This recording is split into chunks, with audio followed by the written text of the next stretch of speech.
اسرائیل کا غزہ میں زمینی آپریشن جاری ہے اور اب اس نے زمینی آپریشن کو مزید پھیلانے کا ارادہ ظاہر کر دیا ہے، کیونکہ اب تک اسرائیلی فورسز شمالی غزہ سے تمام لوگوں کو نکال کر جنوبی غزہ میں پناہ لینے کا کہہ رہی تھی، جس کی وجہ سے بڑی تعداد میں لوگ جنوبی غزہ پہنچ گئے تھے اور وہاں گنجائش سے زیادہ لوگ آباد ہو گئے تھے۔ مگر اب اسرائیلی فورسز نے جنوبی غزہ سے بھی لوگوں کو نکلنے کا کہہ دیا ہے۔ اسرائیلی فورسز نے جنوبی غزہ کے مختلف علاقوں میں پیمفلیٹس پھینکے ہیں، جن میں لوگوں سے کہا گیا ہے کہ وہ فوری طور پر اپنے گھر چھوڑ کر مخصوص شیلٹرز میں چلے جائیں، جس سے واضح ہو رہا ہے کہ اسرائیل بہت جلد جنوبی غزہ میں بھی زمینی آپریشن شروع کرنے جا رہا ہے، کیونکہ اسرائیلی فورسز کا دعویٰ ہے کہ انہوں نے شمالی غزہ اور غزہ کی بندرگاہ کا کنٹرول حاصل کر لیا ہے۔ ساتھ ہی اسرائیلی فورسز غزہ کے پناہ گزین کیمپس کو مسلسل نشانہ بنا رہی ہیں۔ آج جبالیہ کیمپ پر ایک اور اسرائیلی فضائی حملے کے نتیجے میں 18 فلسطینی شہید ہو گئے ہیں اور سینکڑوں افراد ملبے کے نیچے دب گئے ہیں۔ الجزیرہ کے مطابق لوگ اپنے ہاتھوں سے ملبہ ہٹا رہے ہیں اور کوشش کر رہے ہیں کہ ملبے کے نیچے سے زیادہ لوگوں کو زندہ بچایا جا سکے، مگر خدشہ ظاہر کیا جا رہا ہے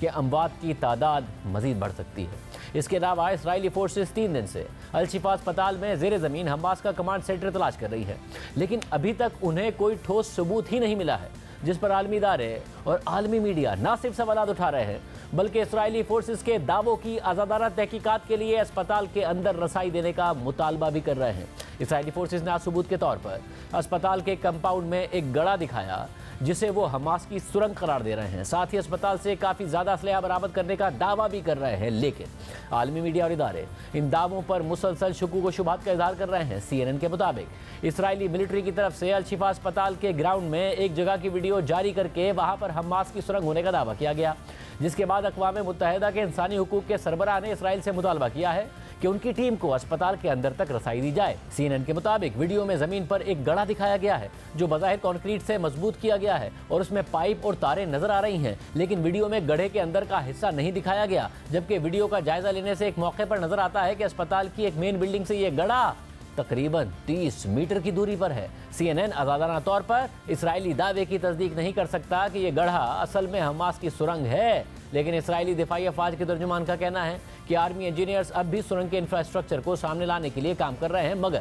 اقوام متحدہ کے انسانی حقوق کے ہائی کمشنر نے مطالبہ کیا ہے کہ ان دعووں کی حقیقت کو جانچنے کے لیے اسرائیل آزاد انویسٹیگیٹرز کو اسپتال میں رسائی دے۔ انہوں نے مزید کہا کہ جس طرح اسپتالوں کو فوجی مقاصد کے لیے استعمال نہیں کیا جا سکتا، اسی طرح واضح ثبوت کی عدم موجودگی میں اسپتالوں پر حملہ بھی نہیں کیا جا سکتا۔ 3 دن ہو گئے ہیں اسرائیلی فورسز کی تلاش جاری ہے، لیکن ابھی تک انہیں الشفا اسپتال کے نیچے حماس کے کمانڈ سینٹر کا کوئی ثبوت نہیں ملا ہے۔ ساتھ ہی حماس اور اسپتال کی انتظامیہ بھی اسرائیلی فورسز کے دعووں کو مسترد کر رہے ہیں۔ اس دوران الشفا اسپتال کے اندر صورتحال مزید خراب ہو رہی ہے۔ اسپتال کے ڈائریکٹر کے مطابق الشفا اسپتال ایک بڑی جیل اور اجتماعی قبر بن چکا ہے، جہاں مریضوں اور عملے سمیت 7000 افراد محصور ہیں۔ اسپتال کا عملہ اب بھی اپنی کوشش کر رہا ہے، لیکن ICU کے تمام مریض دم توڑ چکے ہیں۔ ہمارے پاس نہ پانی بچا ہے، نہ کھانا بچا ہے اور نہ ہی بجلی ہے۔ اسپتال کے ڈائریکٹر کے مطابق ہر گزرتے منٹ کے ساتھ ہم ایک زندگی سے محروم ہو رہے ہیں۔ صرف گزشتہ رات میں 22 افراد کی جان چلی گئی ہے اور اسرائیلی فورسز ہمیں باہر نکلنے بھی نہیں دے رہی ہیں،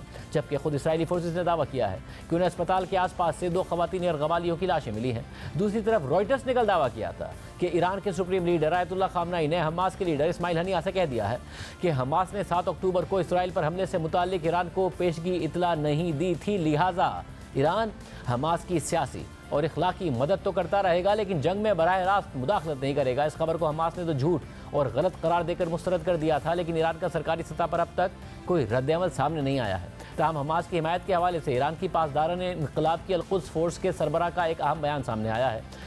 جسے ایرانی میڈیا رائٹرز کی خبر کے تناظر میں پیش کر رہا ہے۔ ایرانی نشریاتی ادارے پریس TV کے مطابق القدس فورس کے سربراہ نے غزہ میں حماس کے ملٹری ونگ کو ایکسس آف ریزسٹنس یعنی مزاحمتی قوتوں کی فلسطینی فائٹرز کے ساتھ یکجہتی کا یقین دلایا ہے۔ بریگیڈیئر جنرل اسماعیل کی طرف سے حماس کو دیے گئے پیغام کے مطابق ایکسس آف القدس اور مزاحمتی تنظیموں کے آپ کے بھائی آپ کے ساتھ متحد ہیں اور وہ دشمن کو غزہ اور فلسطین میں ان کے مذموم عزائم میں کامیاب نہیں ہونے دیں گے۔ ایرانی کمانڈر نے حماس کے الاقصی آپریشن کی تعریف کی اور کہا کہ فلسطین اور پورا خطہ طوفان الاقصی آپریشن کے بعد پہلے جیسا نہیں رہے گا۔ آپ نے ثابت کر دیا ہے کہ اسرائیل مکڑی کے جالے سے بھی کمزور ہے۔ پریس TV کے مطابق یہ پیغام مغربی میڈیا کے اس دعوے کے بعد سامنے آیا ہے جس میں کہا گیا تھا کہ تہران میں حماس کے لیڈر اسماعیل ہنیہ کو آیت اللہ خامنئی کی برہمی کا سامنا کرنا پڑا تھا، مگر خود حماس نے رائٹرز کے اس دعوے کو خالصتاً جھوٹ اور بہتان قرار دیا تھا۔ دوسری طرف غزہ میں اسرائیلی جارحیت سے روزانہ اموات ہو رہی ہیں، لیکن محکمہ صحت اور اسپتالوں میں کمیونیکیشن سسٹم ناکارہ کر دیا گیا ہے، جس کی وجہ سے